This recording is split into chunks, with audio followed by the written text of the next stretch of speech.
soit on fait le diagnostic à l'endroit où il y a les joncs, soit on se met un petit peu à l'écart. Une première indication déjà, il y a des joncs dans cette parcelle, signe d'humidité.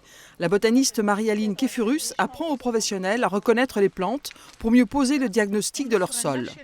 Ça peut permettre en fait à l'agriculteur de savoir quelle conduite il doit avoir à l'égard de sa culture. En sachant que si on est chez un maraîcher, les plantes vont nous donner des indications, mais la conduite à tenir du maraîcher ne va pas être la même que par exemple là pour quelqu'un qui fait de l'élevage de chèvres. Un sol trop compacté est un sol mort qui empêche les échanges avec l'atmosphère. C'est pourquoi le diagnostic de cette parcelle est déterminant pour l'agricultrice. C'est une parcelle qui n'est pas pâturée depuis longtemps par mes animaux, donc on trouve des plantes qui ont déjà atteint un certain stade. Et je pourrais être amenée à prendre des décisions par rapport à l'avenir de la parcelle, au pâturage, à la fauche, éventuellement à des amendements qu'on pourrait faire dessus, épandre du compost ou des choses comme ça.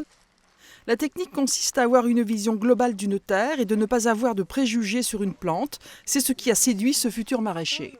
Ce qui m'intéresse, moi, c'est l'esprit humaniste de ne pas de catégoriser une plante. C'est de dire elle est là pour quelque chose, elle sert à quelque chose sur la terre, elle apporte quelque chose. Il y a une raison pour laquelle elle est là, ça m'intéresse. Cette formation est le prolongement de l'histoire qui a toujours uni l'homme à son environnement.